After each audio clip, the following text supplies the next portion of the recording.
Nama Bapa dan Putra dan Roh Kudus, amin. Shalom Aleichem bersama Messiah. Selamat bertemu kembali saudara dengan saya, Episkop Daniel dari Nikopolis, pemimpin dan pendiri dari Gereja Ortodoks Indonesia. Hari ini adalah tanggal 26 Januari tahun 2024.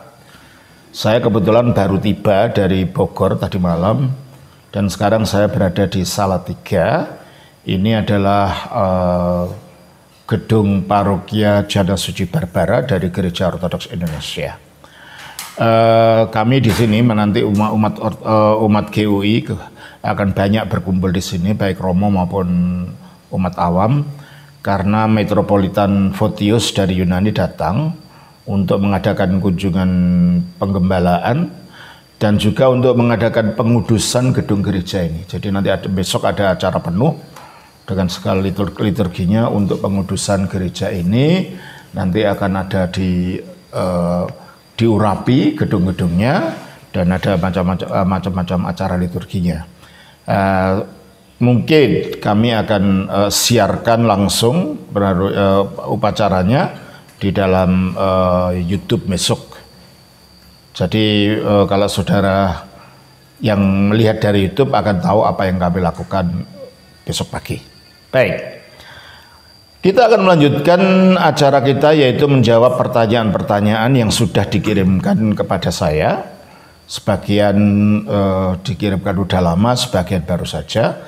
Dan kali ini pertanyaan pertama yang tidak saya jawab adalah pertanyaan dari Bapak Chandra dari Balikpapan. Pertanyaannya adalah demikian. Mohon bertanya, apakah ada 2 kali pencurahan Roh Kudus? Di dalam Yohanes 20:22, dan sesudah berkata demikian, ia mengembusi mereka dan berkata, terimalah Roh Kudus. Terima kasih. Apakah ada 2 kali pencurahan Roh Kudus? Tidak. Pencurahan Roh Kudus untuk gereja cuma sekali, yaitu di dalam Kisah Rasul pasal 2 ayat 1 sampai 4. Itulah hari raya Pentakosta, turunnya Roh Kudus untuk gereja. Nah, penghembusan Roh Kudus yang dilakukan oleh Yesus di dalam Yohanes pasal 20 ini itu bukan pencurahan Roh Kudus. Coba kita baca. Kita baca dulu dari Kisah Rasul pasal yang ke-2 ayat 1 sampai 4. Ketika tiba hari Pentakosta, semua orang percaya berkumpul di satu tempat. Tiba-tiba turunlah dari langit suatu bunyi seperti tiupan angin keras yang memenuhi seluruh rumah di mana mereka duduk. Dan tampaklah kepada mereka lidah-lidah seperti nyala api yang bertebaran dan hinggap pada mereka masing-masing. Maka penuhlah mereka dengan Roh Kudus, lalu mereka mulai berkata-kata dalam bahasa-bahasa lain, seperti yang diberikan oleh Roh itu kepada mereka untuk mengatakan. Nah, ini adalah turunnya Roh Kudus pada hari Pentakosta, yang karena orang-orang ini berbicara, para rasul ini berbicara dalam bahasa-bahasa lain. Bahasa lain artinya memang bahasa, tapi diucapkan oleh orang yang bukan pengguna bahasa itu. Umpamanya kalau kita di Jawa di sini di Salatiga orangnya ngomong Jawa, tiba-tiba bisa ngomong Mandarin gitu loh. Itu ya. Nah, nanti orang di Bandung bahasanya bahasa Sunda, tiba-tiba bisa ngomong Madura kayak itu ya. Itu mujizat yang terjadi. Nah, tapi yang datang di situ karena kebanyakan orang Yahudi, mereka tidak ngerti orang ini ngomong apa, sehingga dianggap mereka itu mabuk anggur. Coba kita baca di dalam Kisah Rasul pasal yang ke-2 ayat 14 dan 15. Maka bangkitlah Petrus berdiri dengan ke-11 rasul itu, dan dengan suara nyaring ia berkata kepada mereka, hai kamu ya orang Yahudi, dan kamu semua yang tinggal di Yerusalem, ketahuilah dan camkanlah perkataanku ini. Orang-orang ini tidak mabuk. Terus? Seperti yang kamu sangka, karena hari baru pukul 9. Jadi kalau begitu kejadian hari raya Pantekosta itu kejadiannya pagi jam 9. Dan itulah mengapa kita ada sembahyang 9 jam 9, yaitu sembahyang jam ketiga untuk memperingati turunnya Roh Kudus. Jelas ya? Nah, kalau tidak mabuk apa itu? Kok mereka berbicara dalam macam-macam bahasa? Ayat 17. akan terjadi pada hari Enggak, ayat 17 dibaca semua. Tetapi ayat 16, tetapi itulah yang difirmankan Allah dengan perantara nabi. Nah, tetapi itulah peristiwa mereka berbicara macam-macam bahasa, itulah yang difirmankan Allah dengan perantaraan Nabi Yoel. Berarti kalau gitu peristiwa Pantekosta itu adalah penggenapan nubuat yang diucapkan oleh Yoel, Nabi Yoel di dalam Yoel pasal 2 ayat 28. Kemudian daripada itu akan terjadi bahwa aku akan mencurahkan rohku ke atas semua manusia. Nah, dalam perjanjian lama Roh Kudus memang sudah berkarya, tetapi tidak untuk semua orang Israel dan tidak untuk semua manusia, hanya orang-orang tertentu. Dan karyanya Roh Kudus itu bukan karya untuk tinggal di dalam orang yang kepadanya Roh Kudus turun. Roh Kudus dalam arti itu belum turun kepada seseorang pun. Dalam arti langsung tinggal di dalam orangnya itu belum turun pada zaman perjanjian lama. Karena turunnya Roh Kudus untuk tinggal di dalam manusia itu baru terjadi ketika Yesus naik ke surga. Ketika Yesus bangkit naik ke surga, menerima roh yang dijanjikan itu lalu dicurahkan. Makanya dikatakan di dalam Yohanes pasal 7 ayat 37 sampai 39. Dan pada hari terakhir, yaitu pada puncak perayaan itu, Yesus berdiri dan berseru, barang siapa haus, baiklah ia datang kepadaku dan minum. Barang siapa percaya kepadaku, seperti yang dikatakan oleh kitab suci, dari dalam hatinya akan mengalir aliran. Dari dalam hatinya, ini yang belum. Dalam perjanjian lama Roh Kudus berkarya dari luar. Dan itu hanya untuk orang-orang tertentu, orang pilihan. Kayak Daud, kayak Musa, ada 11 orang muridnya Musa, ya. Hanya pada orang-orang tertentu untuk tujuan memampukan karya tertentu. Tidak ada kaitannya dengan keselamatan. Baru pada waktu Kristus sudah naik ke surga, Roh Kudus turun sebagai meterai keselamatan. Beda ya, Roh Kudus dalam perjanjian lama maupun dengan Roh Kudus dalam perjanjian baru. Teruskan ayat itu. Dari dalam hatinya akan mengalir. Dari dalam hatinya akan mengalir aliran air hidup. Terus? Yang dimaksudkannya ialah. Yang dimaksud ini apa? Roh yang akan diterima oleh mereka yang percaya. Nah, yang dimaksud akan mengalir air itu roh yang akan diterima oleh orang yang percaya. Terus? Sebab roh itu belum datang. Roh itu belum datang. Karena Yesus belum dimuliakan. Ya, belum datang dalam arti apa? Dalam arti tinggal dalam hati itu belum. Kalau datang dari sejak penciptaan roh sudah ada, tapi dari luar. Jelas ya? Belum datang untuk tinggal dan memberikan energi ilahi yang digambarkan sebagai aliran air hidup tadi, itu belum. Itu baru diberikan setelah Yesus dimuliakan. Kita baca di dalam Kisah Rasul 2 ayat 32-33. Yesus inilah yang dibangkitkan Allah. Ada Yesus inilah dalam kemanusiaannya yang dibangkitkan Allah. Terus? Dan tentang hal itu kami semua adalah saksi. Tentang hal itu, hal kebangkitan itu kami para rasul semua adalah saksi. Terus? Dan sesudah ia ditinggikan oleh tangan kanan Allah, artinya dimuliakan di sebelah kanan Allah. Dan menerima Roh Kudus yang dijanjikan itu. Dijanjikan mana? Dijanjikan dalam Yohanes pasal 14, Yohanes 15 ya. Yohanes 14 ayat yang ke-16 17, Yohanes 15 ayat 26, ya, Yohanes 16 dan seterusnya itu ada janjinya. Roh Kudus yang dijanjikan itu baru diberikan ketika Yesus dimuliakan di sebelah kanan Allah. Terus Roh Kudus yang dijanjikannya itu maka dicurahkan. Baru itulah Roh Kudus turun untuk tinggal di dalam hati manusia yang percaya kepada Kristus. Karena orang yang percaya akan dimeteraikan dengan roh ini sebagai borah dari keselamatannya.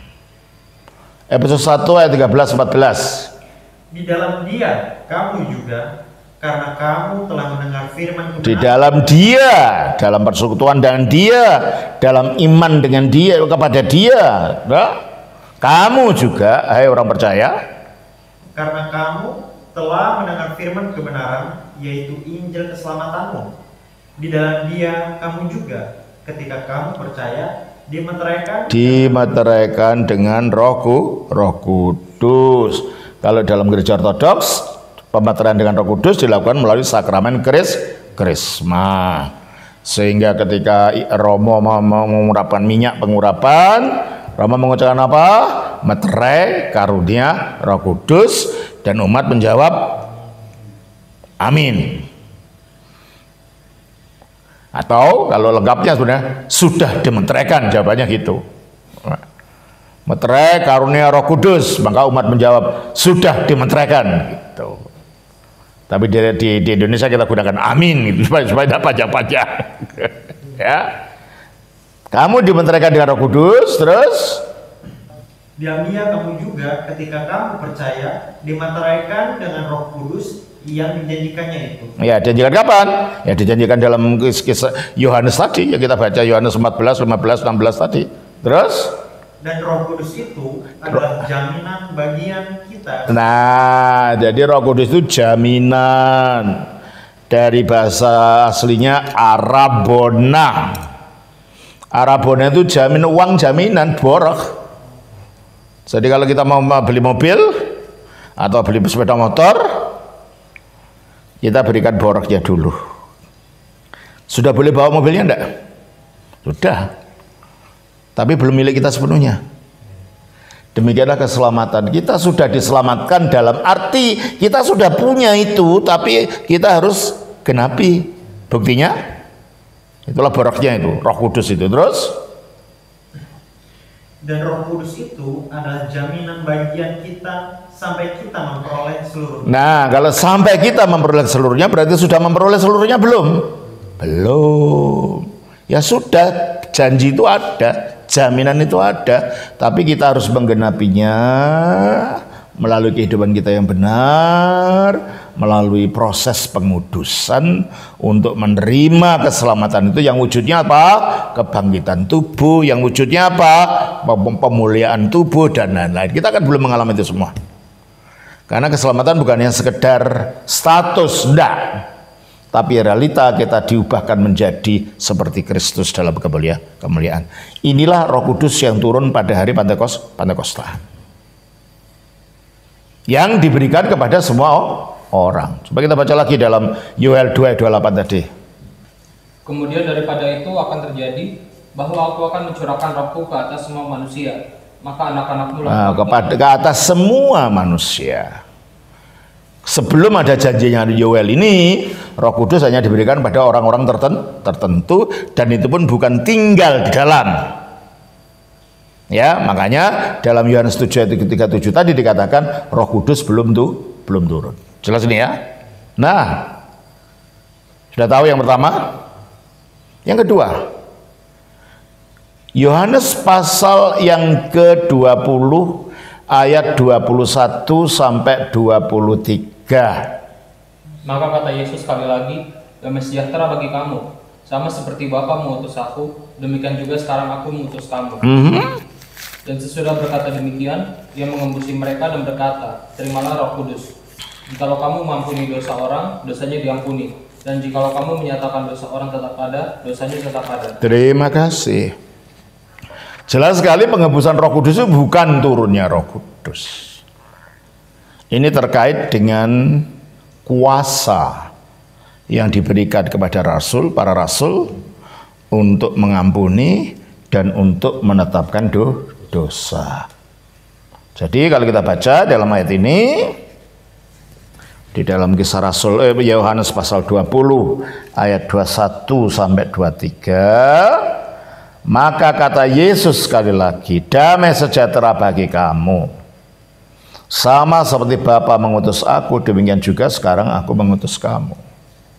Jadi pengutusan para rasul, akhirnya pengutusan gereja, itu adalah perpanjangan pengutusan Kristus oleh Bapa. Jadi karya gereja itu adalah misi ilahi. Kalau bahasa Latinnya missio Dei. Jadi gereja itu bukan hanya sekedar organisasi untuk cari uang atau bukan.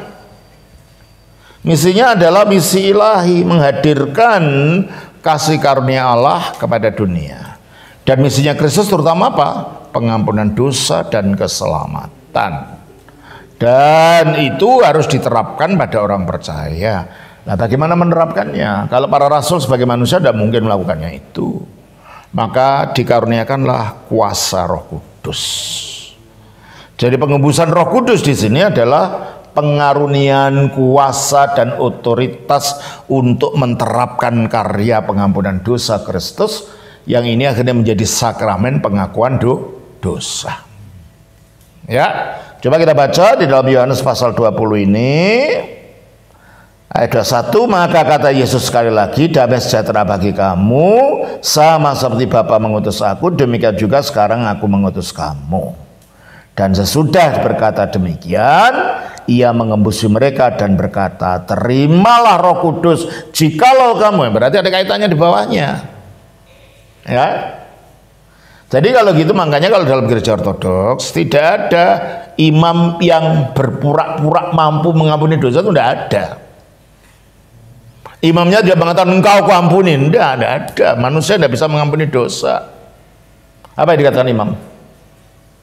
Anak rohaniku yang telah mengaku di hadapan manusia yang berdosa ini, aku manusia biasa, tidak dapat mengampuni dosa siapapun. Tetapi sesuai dengan sabda ilahi yang diucapkan Kristus sudah kebangkitannya ketika dia mengatakan, barang siapa dosamu dosanya engkau ampuni, dosanya akan diampuni, yaitu kata-kata ini. Dan barang siapa dosanya engkau nyatakan tetap ada, dosanya tetap ada. Oleh karena itu kami diberanikan, dia tidak mengatakan aku.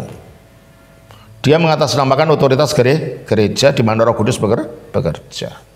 Oleh karena itu kami mengatakan, dosa apa saja yang telah engkau akui di hadapan diriku yang hina ini, ataupun yang belum engkau katakan karena lupa atau malu, kiranya Allah itu sendiri mengampunimu melalui diriku yang berdosa ini. Jadi yang mengampuni bukan Romonya, Romo tidak punya kuasa untuk mengampuni. Manusia gimana bisa mengampuni? Tetapi Romo sebagai pelanjut karya para rasul mendapatkan otoritas, mendapatkan karunia untuk menerapkan kuasa pengampunan Yesus melalui sakramen ini, sehingga darah Yesus itu menyucikan kita, karena dikatakan dalam Efesus 1 ayat 7, sebab di dalam Dia dan oleh darahnya kita beroleh penebusan. Ya toh? Di dalam Dia dan oleh darahnya kita beroleh penebusan, yaitu pengampunan dosa. Secara umum iya, tapi bagaimana penerapannya secara pribadi? Maka dijelaskan dalam 1 Yohanes pasal 1 ayat 7. Tetapi jika kita hidup di dalam terang, sama seperti Dia ada di dalam terang. Nah, hidup dalam terang itu gimana? Kita baca Efesus. Ya, secara ini hidup dalam terang, hidup di dalam ketaatan kepada firman Tuhan, menjauhi dosa secara umum. Tetapi ada secara khusus dijelaskan hidup dalam terang itu gimana. Efesus pasal 5 ya. Efesus pasal 5 ayat 11. Janganlah turut mengambil bagian dalam perbuatan-perbuatan kegelapan yang tidak berbuahkan apa-apa. Ya. Terus kan? Tapi sebaliknya, Telanjangilah perbuatan-perbuatan. Bagaimana menelanjangi perbuatan? Mengakui dong. Nggak menutupi, tidak menyembunyikan, mengakui. Ya, terus? Sebab menyebutkan saja pun apa yang dibuat oleh mereka di tempat-tempat yang tersembunyi telah Jadi kalau kita tanya perbuatan kegelapan yang gimana, Romo? Perbuatan kegelapan kalau itu disebutkan orang di depan orang, kita merasa malu. Berarti kita melakukan perbuatan kalau kita malu, kalau kita tidak berani itu diketahui orang. Orang korupsi dibuka itunya korupsi, malu enggak? Malu dan ketakutan. Orang berzina malu enggak? Orang berbohong diungkap malu enggak? Segala sesuatu yang kalau itu dibukakan pada orang kita merasa malu atau takut. Itulah perbuatan kegelapan. Nah, supaya yang gelap ini tidak tertutup terus, maka ayat yang ke-13, tetapi segala sesuatu yang sudah ditelanjangi oleh terang itu menjadi nampak. Oke, kalau udah ditelanjangi diakui. Terus? Sebab semua yang nampak adalah terang. Nah itu, kalau kita berjalan terang, artinya kita tidak menyembunyikan apa-apa di dalam diri kita. Tidak ada kegelapan. Makanya kembali kepada 1 Yohanes 1 ayat 7 tadi. Tetapi jika kita hidup di dalam terang, ya itu artinya untuk terbuka. Tidak ada. Di samping kita mengikuti jalannya Tuhan, tidak melakukan dosa, kita juga terbuka hidup kita. Nggak ada yang tersembunyi. Terus? Sama seperti Dia ada di dalam terang. Seperti Allah itu dalam terang. Maka kita beroleh persekutuan seorang dengan yang lain. Itu kalau nggak dalam terang kita kan tidak menyimpan benci pada orang, ya kan?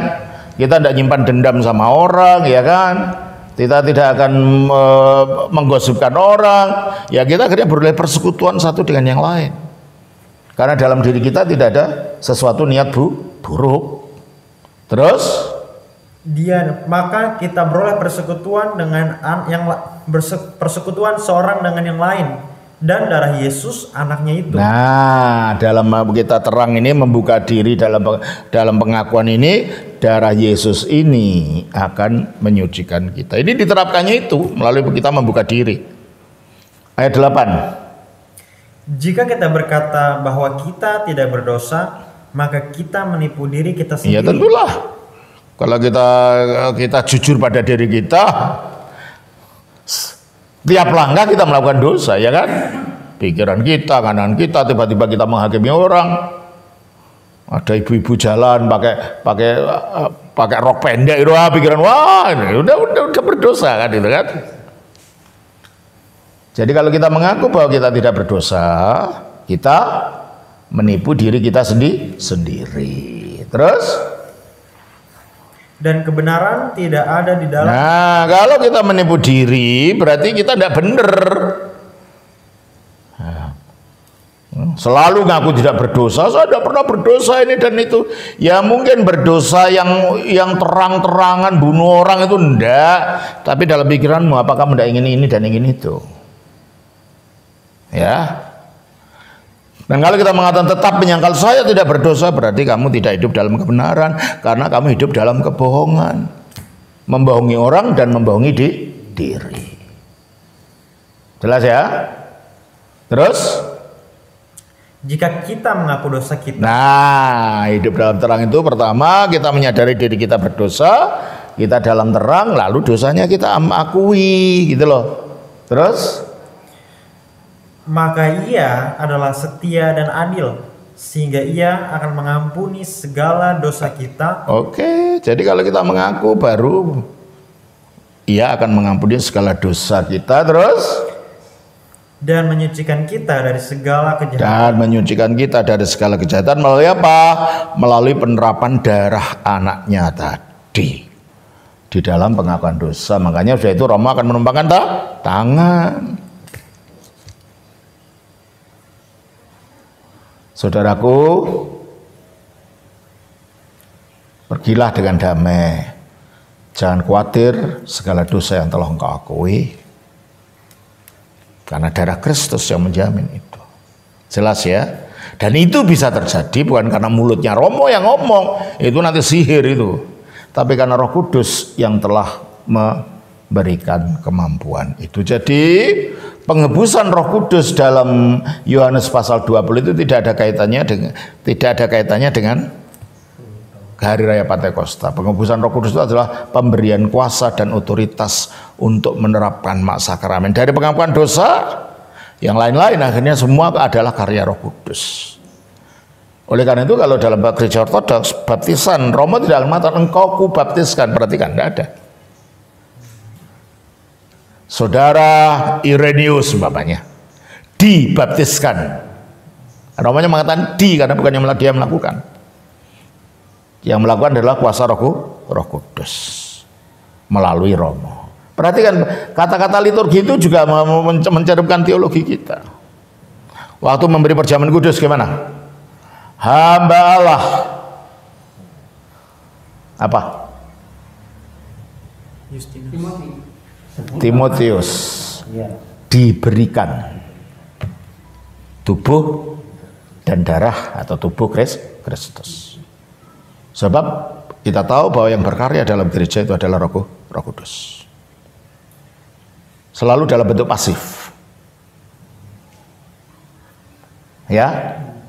Kalau di gereja-gereja barat pendetanya atau rohaninya mengatakan engkau ku baptiskan. Kalau kita enggak. Karena yang melaksanakan sakramen dan kuasa yang menyertainya itu adalah Roh Kudus yang diberikan tadi. Jelas ya? Pak Chandra, itulah jawaban saya. Kiranya ini membawa berkat. Tuhan berkati. Shalom. Nama Bapa, Putra, Roh Kudus. Amin.